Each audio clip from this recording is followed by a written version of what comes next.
To speak of women of multitudes and women who know how to be both strong and vulnerable, a woman who knows how to step into herself and into her story and show others of what that looks like and be an example of that. I mean, that's deeply inspiring. I understand why she means so much to so many people. She means that much to me. Just months ago, Blake Lively was still publicly praising Taylor Swift. But now, one rumored wedding leak has social media acting like a friendship funeral is already underway.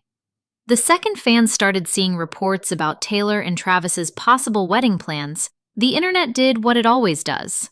It looked for a snub, looked for a villain, and somehow landed on Blake. Suddenly, people were asking whether she had been iced out, left off the guest list, or quietly pushed to the sidelines. But here's the catch. None of that has been officially confirmed. What is confirmed is that the rumor exploded fast and dragged Blake straight into the chaos. Gosh, I mean, how terrifying, but thank goodness that they are completely on top of that, yeah. Quick question about Taylor. Have you spoken with her? How concerned are you with the Austria concert? Oh my gosh, I mean, how terrifying, but thank goodness that they are completely on top of that, yeah. A big reason this story caught fire is because the wedding chatter itself was already shaky. Some reports floated Rhode Island, a June date, and luxury venue details, but local reporting found no permits, no official paper trail, and no confirmation from town officials. On top of that, Graham Norton later clarified that his talk about signing NDAs was a joke that got taken seriously online. So before Blake was even pulled into the conversation, the foundation of the so-called leak was already unstable. But online, unstable details are enough. Once her name entered the mix, the story stopped being about a rumored wedding and started becoming a full-blown humiliation narrative. There is a lot of speculation that perhaps their friendship is fractured or non-existent at this point, that it feels odd and glaring that we haven't seen them together. And now this week, the floor dropped when their private text messages were released. Text messages absolutely are incredibly sacred between best friends. So the idea that these text messages between Taylor Swift and Blake Lively are now open. And this is where the backstory matters.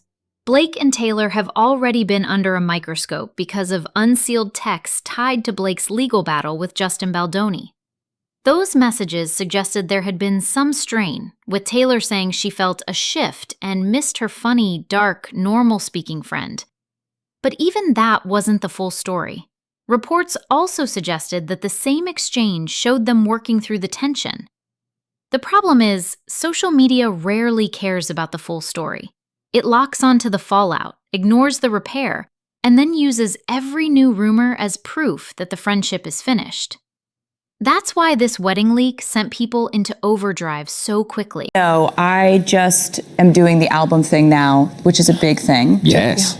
And then I think the wedding is what happens after that, in the scheme of the planning. Okay. But I'm so excited about it. I'm just like, I know it's going to be fun to plan, because I think the only stressful weddings are the ones where you have a small amount and people are on the bubble.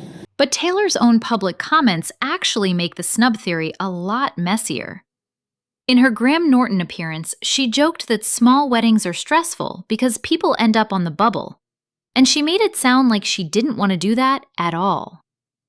That doesn't prove Blake is invited, and it doesn't prove she isn't.